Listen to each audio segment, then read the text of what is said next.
వార్తలకు స్వాగతం. ముందుగా ముఖ్యాంశాలు.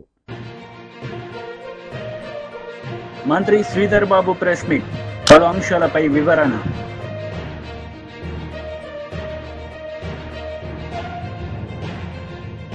మాజీ మంత్రి గుడివాడ అమర్నాథ్ ప్రెస్ మీట్, పలు అంశాలపై వివరణ.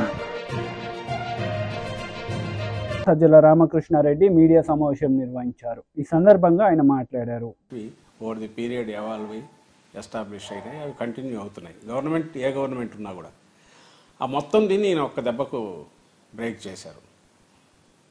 పక్క భక్తుల్లో ఉండే విశ్వాసాలను దెబ్బతీశారు. ఈరోజు ప్రసాదం తీసుకోవాలంటే అందులో ఏముంటుంది అని అనుమానించే రకంగా దుష్ప్రచారం చేశారు. దాన్ని మళ్ళీ రిపీటెడ్గా అన్నారు. అలాగే ఏ వ్యవస్థ అయితే బలంగా ఆ వ్యవస్థల మీద కూడా విశ్వాసం పెరిగిందో వాటిని కూడా కించపరిచేయట్లో అందులో డొల్లతనం ఉందన్నట్టు ఒక అబద్ధపు ప్రచారం కూడా తీసుకొచ్చారు. ఇది ఆయన చేసిన ఘోరమైన అపచారం కాగా, ఇప్పుడు రెలవెన్స్ ఏంటంటే ఇప్పటికే దాని గురించి డిస్కషన్ అయింది. దీని అల్టిమేట్ ఇది ఎక్కడ రిఫ్లెక్ట్ కావాలి? చంద్రబాబు నాయుడు గారు అన్న జంతువుల కొవ్వు అన్నది ఏ సప్లైస్ అయితే ఆ కంపెనీ చేసిందో ఆ కంపెనీ చేసిన సప్లైలో అది ఉందనుకుంటే అది ఎక్కడ రిఫ్లెక్ట్ కావాలి? సహజంగానే ఆ కంపెనీకి ఇచ్చిన షోకాజ్ నోటీసులో రిఫ్లెక్ట్ కావాలి. 6వ తేదీ 12వ తేదీ 2 తీసుకుని షోకాజ్ నోటీసులు ఏవైతే పంపారో జూలై 6, 12 ట్యాంకర్లలో నుంచి చెక్ చేసి ఆ తర్వాత దాన్ని ఎన్డీడీబీ కూడా పంపారు. ఆ షోకాజ్ నోటీస్లో ఎక్కడ కూడా యానిమల్ ఫ్యాట్ అనే ప్రస్తావన లేదు. మిగిలిన మీరు ఎన్నెన్నో చెప్పచ్చు, అంటే ప్రజలను గమనించమని కోరుతున్నాం. ఈయన ఎంత అబద్ధం ఆడాడని ఎందుకు చెప్పగలుగుతున్నామంటే, ఏదైతే ఆయన అన్నమాట టీటీడీ ఆ పర్టికులర్ కంపెనీని బ్లాక్ లిస్ట్ చేయాలన్నా లేదా దానికి షోకాజ్ నోటీస్ ఇష్యూ చేసినా దేని మీద అడుగుతుంది, ఏ ఛార్జ్ పెడుతుంది, ఏదైతే అత్యంత వర్స్ట్ ఇదో దాన్ని తీసుకొచ్చి పెట్టాలి. బ్లాక్ లిస్ట్లో చేస్తామన్నప్పుడు నిజంగా జంతువుల కొవ్వు ఉంటే జంతువుల కొవ్వు దీంట్లో కలిపినట్టు ఆధారం ఉన్నాయన్నమాట ఎందుకని లేదు అనేది మా ప్రశ్న.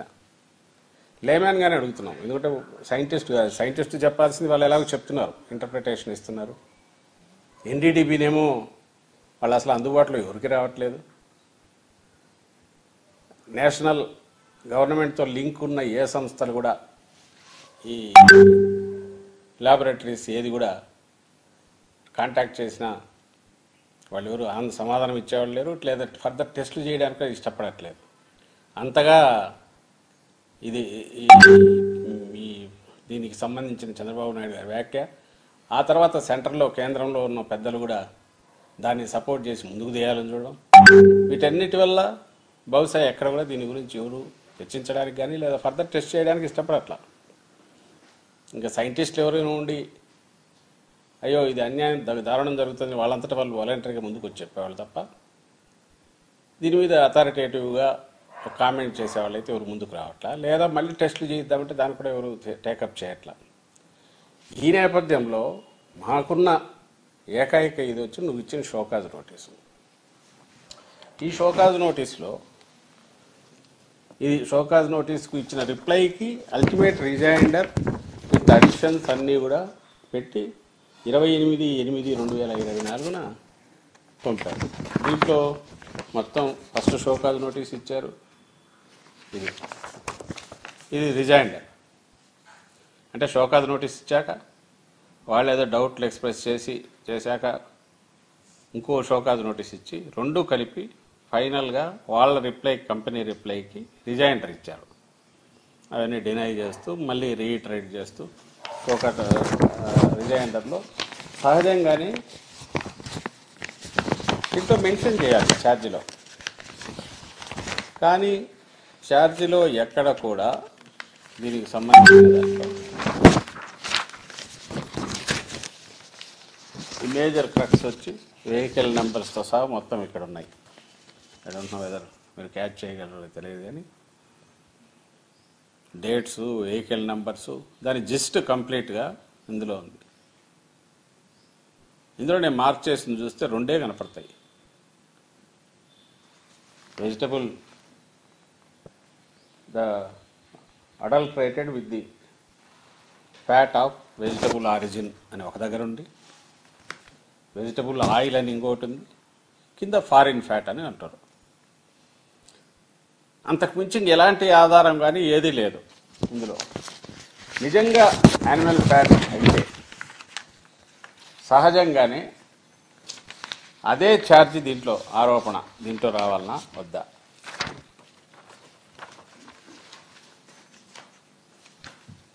ఎందుకు రాలేదు? అలాగే దీనికి అటాచ్ కాంగ్రెస్ నేతలు మీడియా సమావేశం నిర్వహించారు. ఈ సందర్భంగా పలు అంశాలపై వారు మాట్లాడారు. ఈరోజు ఇదే ఎన్జిఓ ప్రతినిధులందరూ కూడా ప్రత్యామ్నాయ ఏర్పాట్లు చేయండి అని వారి సలహా సూచనలు కూడా తీసుకొని దాదాపు 11 నుంచి 12 ఎన్జిఓ ఆర్గనైజేషన్స్తో కూడా మా వాళ్ళు మాట్లాడి వారి సంబంధించిన వారి సలహా సూచనలు కూడా తీసుకొని ఏ విధంగా సపోర్ట్ చేద్దాం, ఈ పేదవారికి ఇక్కడున్న నివాసితులకు ఏ విధంగా సహకారం చేద్దామని అక్కడున్న నివాసులు సంబంధించిన ఉంటున్న ఆ వాసులందరినీ కూడా సంప్రదించి ఈరోజు 2 BHK డబుల్ బెడ్రూమ్ ఇళ్లతో పాటు వారికి కావాల్సింది వాళ్ళ ఇళ్లలో ఉపాధి గురించి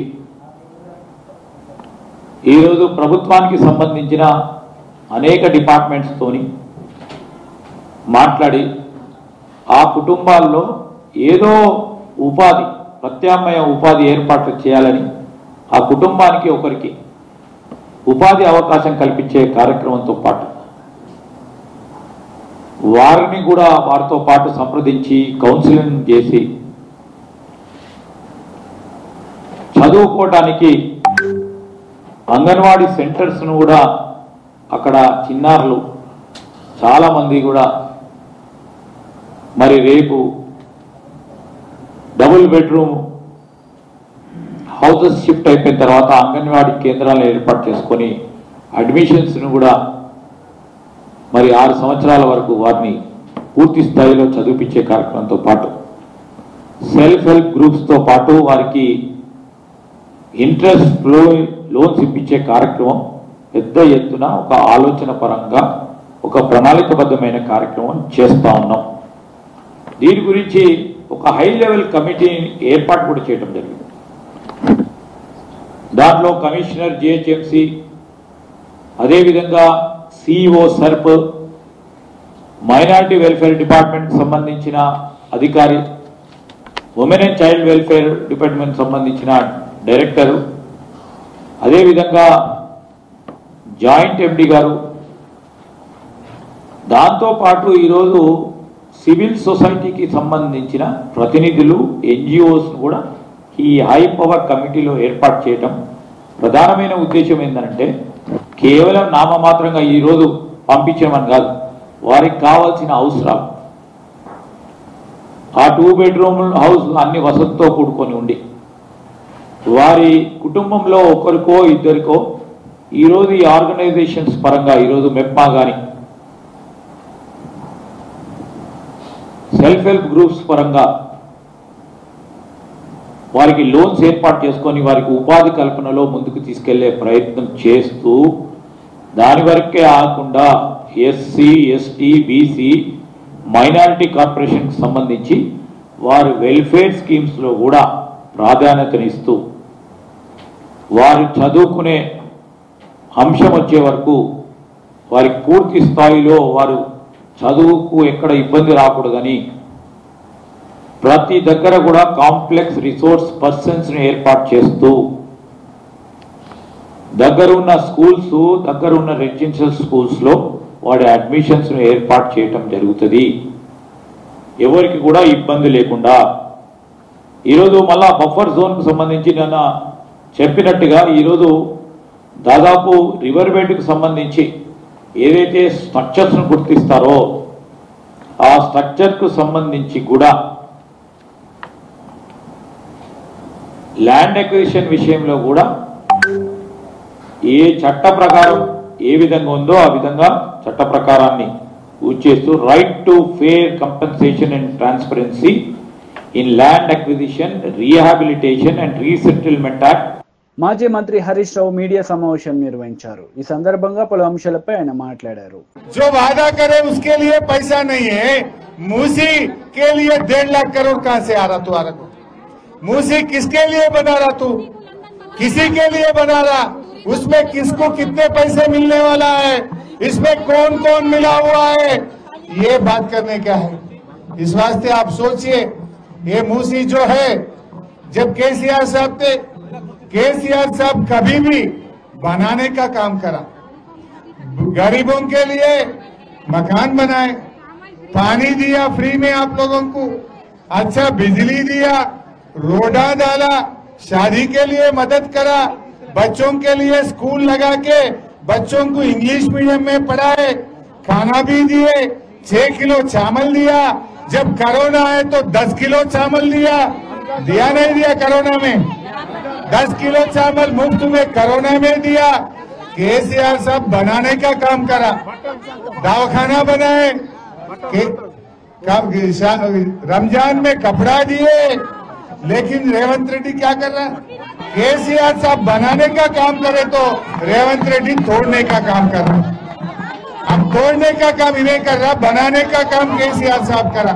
हमारी तरह सुनो, बनाने का काम केसीआर साहब करे तो तोड़ने का काम रेवंत रेड्डी कर रहा. मैं आप सब लोगों को एक बात अच्छी तरीके से समझाना चाहता हूं. केसीआर साहब ने हमें आपके पास भिजाए, केसीआर साहब भिजाए तो हम आपके पास आए, आपको हिम्मत देने के लिए हम आया है. यहाँ कोई बुलडोजर नहीं आएगा, आप कोई चिंता मत करो.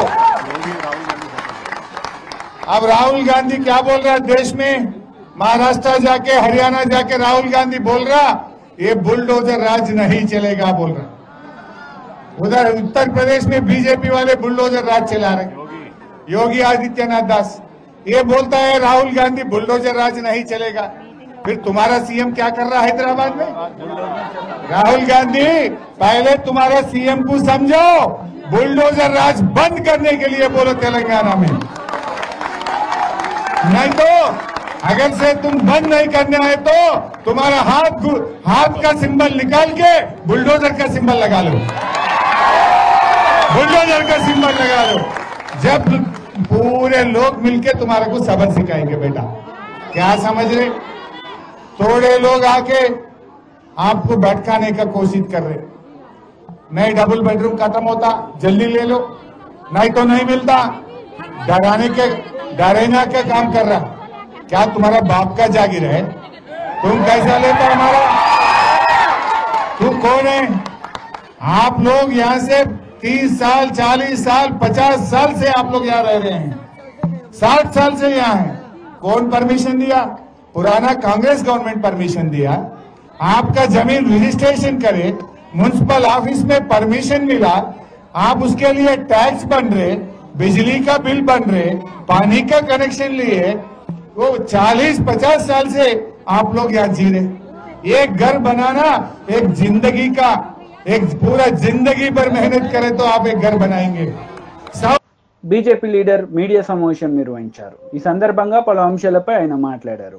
మీరు ఎవరి మాటలు నమ్మకుండా మీరు దీక్షలో పాల్గొందామని చెప్పి మీకు వినమ్రంగా విజ్ఞప్తి చేస్తారు. రేవంత్ రెడ్డి గారు సోనియా గాంధీ గారి సమక్షంలో, రాహుల్ గాంధీ గారి సమక్షంలో, ప్రియాంక గాంధీ గారి సమక్షంలో, వాళ్ళ ఖర్గే గారి సమక్షంలో 6 గ్యారంటీల పేరిట ప్రజల ముందుకు హామీలు ఇచ్చిండ్రు.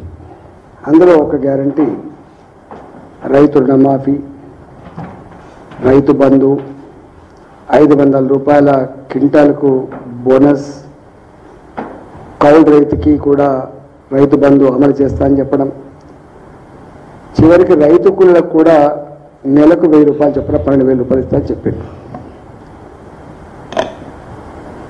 ఇంకా ఒక అడుగు ముందుకేసి ఎవరైనా లోన్ లేని వాళ్ళు ఉంటే వెంటనే బ్యాంకుకు పోండి, రుణం తీసుకోండి, మన ప్రభుత్వం వస్తుంది, వెంటనే తెల్లారే సంతకం పెడితే మీకు రుణమాఫీ అవుతుందని చెప్పిండు.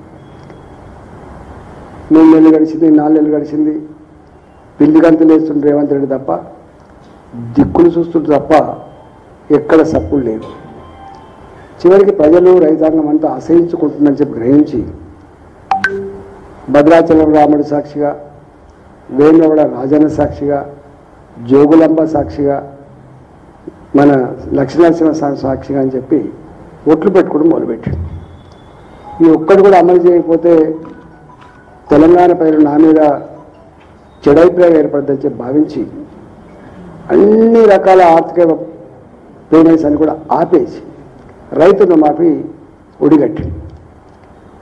నేను చెప్తున్న లెక్క కాదు, రేవంత్ రెడ్డి గారు లెక్క చెప్పిన. బ్యాంకులేమో 73 లక్షల మంది రైతులు అని చెప్పిండ్రు, రేవంత్ రెడ్డి గారేమో 65 లక్షలు అని చెప్పిండు, తర్వాత 40 లక్షలు అని చెప్పిండు, 48 లక్షలు. ఆ చివరికి తేల్చింది ఏంటంటే మేము లెక్క తీసినాం 48 లక్షల మంది రైతులు 34,000 కోట్ల రూపాయలు అవుతుంది. ఏకకాలంలో అన్కండిషనల్గా కార్డుతో సంబంధం లేదు, దేంతో సంబంధం లేకుండా పే చేస్తా అని చెప్పిండు. కానీ చివరికి విధి విధాన ఖరారు చేసిండ్రు, దాని మీద విపరీతమైన వ్యతిరేకత వచ్చింది రైతాంగాల్లో. అప్పుడు తోక ముడిచిండు, అందరికి ఇస్తా అని చెప్పాడు. కానీ 17,000 కోట్ల రూపాయలు పే చేసిన అని చెప్పి ముఖ్యమంత్రి కార్యాలయం విడుదల చేసింది తప్ప ఇంతవరకు ఏ వ్యవసాయ అధికారి దగ్గర లెక్కలు లేవు. నేను దాని తరపడి మేమంతా గ్రామాలకు పోయినాం. రైతుల దగ్గర దరఖాస్తు స్వీకరిస్తున్నప్పుడు 35 నుంచి 40% మంది రైతులకు మాత్రమే రుణమాఫీ అయింది. మిగతా అన్నీ కూడా రకరకాల కండిషన్లు పెట్టి, ఏ విధి విధానాల పేరిట అయితే రకరకాల కండిషన్లు పెట్టిండో దానివల్ల మాకు ఎవరికి రావట్లేదని చెప్పి కన్నీళ్లు మున్నీళ్ళు అయినరు. కొంతమంది అయితే మా దగ్గర మేడ్చల్లో ఎంపీడీఓ ఆఫీసు ముందున్న చెట్టుకు ఉరేసుకున్నాడు చిట్టాపూర్ రైతు. ఇట్లా రైతుల ఆత్మహత్యలు కొనసాగుతున్నాయి, ఆందోళన కొనసాగుతుంటే భారతీయ జనతా పార్టీగా ప్రజల ముందు పోయినప్పుడు మాకు అన్ని దరఖాస్తులు ఇచ్చారు. మేమన్నాం వాళ్ళు ఇంకా చేస్తారేమో, వాళ్ళకి చదువుకుంటున్నారేమో, వాళ్ళని ఇంకా విధులుగా ఖరారు చేస్తామని చెప్పి ఎదురు చూసింది. కానీ 17,000 కోట్ల రూపాయలు వాళ్ళే ప్రకటించుకొని దాన్ని ఇక ఇది క్లోజ్ అయినట్టుగా వ్యవహరిస్తాను. కాబట్టి రైతుల పక్షాన మాకు వచ్చిన దరఖాస్తులు, మాకు వచ్చిన విజ్ఞప్తుల మేరకి, మాకు వచ్చే రోజువారీగా ఫోన్ల మేరకి భారతీయ జనతా పార్టీ పక్షాన గౌరవ పార్లమెంట్ సభ్యులు కావచ్చు, గౌరవ శాసనసభ్యులు, శాసన మండలి సభ్యులు, రాజ్యసభ సభ్యులు, వారితో పాటుగా మాకు గౌరవ కార్పొరేటర్లు, గౌరవ ప్రజాప్రతినిధులు అందరూ కలిసి పార్టీ సమక్షంలో రేపు పెద్ద ఎత్తున దీక్ష చేయబోతున్నారు. నేను ఒకటే యావత్ తెలంగాణ రైతాంగానికి విజ్ఞప్తి ఏంటంటే, రేవంత్ రెడ్డి మోసపు మాటలకు మారుపేరుగా నిలిచింది కాబట్టి, అబద్ధాలే ఆయన జీవితం కాబట్టి, ఆయన ఫిలాసఫీ కాబట్టి ఇవాళ ప్రజాందోళన తప్ప, మనం ఐక్యమై ఆందోళన చేస్తే తప్ప ఈ సర్కారు మెడలు మంచితే తప్ప మనకు రుణమాఫీ కాదు. కాబట్టి తెలంగాణ వ్యాప్తంగా ఎంతమందికైతే రుణమాఫీ రాక ఇవాళ బెంగటిల్తున్నారో, ఇవాళ అప్పుల పాలై ఆగమవుతున్నారో, వాళ్ళందరినీ కూడా రేపు ఇందిరా పార్క్ ధర్నాలో పాల్గొనవలసిందిగా నేను విజ్ఞప్తి. గుడివాడ అమర్నాథ్ మీడియా సమావేశం నిర్వహించారు. ఈ సందర్భంగా టీడీపీ నేతలపై ఆయన విరుచుకుపడ్డారు. కోట్ల మంది హిందువుల తాలూకా మనోభావాలతో, ముఖ్యంగా ప్రపంచ ప్రఖ్యాతిగాంచినటువంటి తిరుమల తిరుపతి దేవస్థానం అసలు ఒకటి మన రాష్ట్రంలో ఉండడం మన అదృష్టం అయితే, దాని ప్రతిష్టని ఏ రకంగా దిగజార్చాలో అనేటువంటి దానికి ఈ రాష్ట్ర ముఖ్యమంత్రి చంద్రబాబు నాయుడు గారు పూనుకోవడం అనేటువంటిది చాలా బాధాకరమైనటువంటి విషయం. నిన్ననే మీ అందరూ కూడా చూశారు, వైఎస్ఆర్ కాంగ్రెస్ పార్టీ గౌరవ అధ్యక్షులు జగన్మోహన్ రెడ్డి గారు పిలుపు మేరకు రాష్ట్ర వ్యాప్తంగా నిన్న పార్టీ శ్రేణులందరూ కూడా పెద్ద ఎత్తున కార్యక్రమాలు చేసి రాష్ట్ర వ్యాప్తంగా ఉన్నటువంటి అన్ని నియోజకవర్గ కేంద్రాల్లో కూడా వెంకటేశ్వర స్వామి దేవాలయాలకు వెళ్ళి పూజలు నిర్వహించి ఈ రాష్ట్ర ముఖ్యమంత్రి చేసినటువంటి తప్పుని, ముఖ్యంగా ఆయన్ని ఏ రకంగా వెంకటేశ్వర స్వామిని రాజకీయాల కోసం వాడుకున్నాడో మళ్ళీ అటువంటి తప్పు జరగకుండా ఆయనకు బుద్ధిని ప్రసాదించమని చెప్పి కోరినటువంటి సందర్భాలు కూడా మీ అందరూ కూడా నిన్న చూశారు. అయితే దీని మీద చాలా మందికి ఏదో ఈ రాష్ట్రంలోనో ఈ రాష్ట్ర ప్రజలకు సంబంధించినటువంటి వ్యవహారం కాదు, దేశవ్యాప్తంగా ఉన్నటువంటి ప్రజలు, ప్రపంచవ్యాప్తంగా ఉన్నటువంటి భక్తులు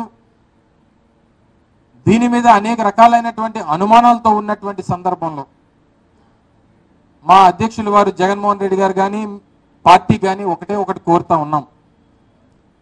ఈ వ్యవహారం ఎప్పుడైతే ఆయన ఈ రాష్ట్ర ముఖ్యమంత్రి మొదలు పెట్టారో దాన్ని తిరిగి తీసుకొని వచ్చి జగన్మోహన్ రెడ్డి గారి మీద రుద్దాలన్నటువంటి ప్రయత్నం చేశారు. ఆయన చేసినటువంటి తప్పు, ముఖ్యమంత్రి చేసినటువంటి తప్పు ఎప్పుడైతే ఆయన దొరికిపోయాడో అప్పటి నుంచి పూర్తిగా దీన్ని రాజకీయం చేయాలనేటువంటి ప్రయత్నం చేస్తూ ఉన్నాడు. వాస్తవానికి అసలు ఈ రాష్ట్రంలో కుల రాజకీయాన్ని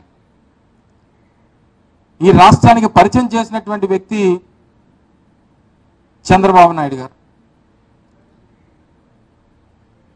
ఇప్పుడు కొత్తగా మత రాజకీయాన్ని రాష్ట్రానికి పరిచయం చేస్తున్నటువంటి సందర్భాలను మనం ఈ సందర్భంగా చూస్తూ ఉన్నాం.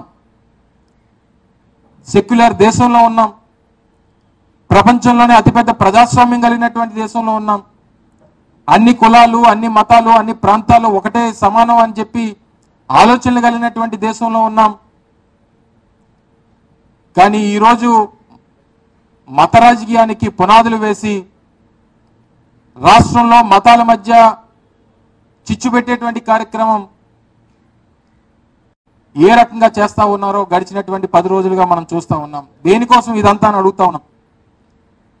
ముఖ్యంగా గడిచినటువంటి 100 రోజులుగా వారి తాలూకా ఫెయిల్యూర్స్ ని కప్పిపుచ్చుకోవడానికి, ఎన్నికల ముందు ఇచ్చినటువంటి ఏ ఒక్క హామీని నిలబెట్టుకోకపోగా, చెప్పినటువంటి కార్యక్రమాలు ఏమి చేయకపోగా, నిస్సహాయ స్థితిలో ఏమి చేయాలో తోచని పరిస్థితిలో చివరికి దేవుని కూడా రాజకీయాల్లోకి తీసుకొచ్చినటువంటి వ్యక్తి చంద్రబాబు నాయుడు గారు అని చెప్పి సందర్భంగా చెప్పక తప్పదు.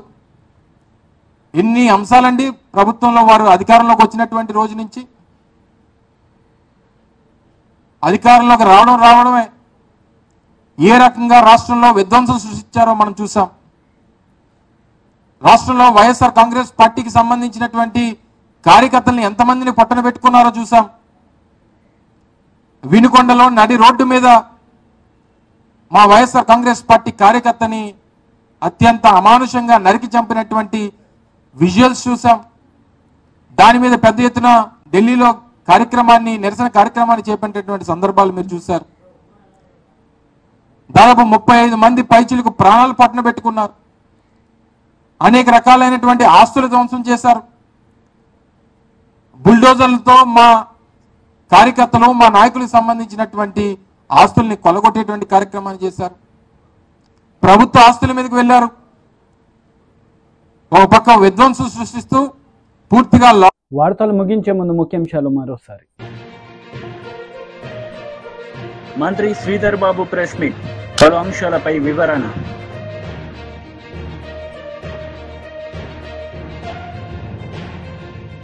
మాజీ మంత్రి గుడివాడ అమర్నాథ్ ప్రెస్ మీట్, పలు అంశాలపై వివరణ.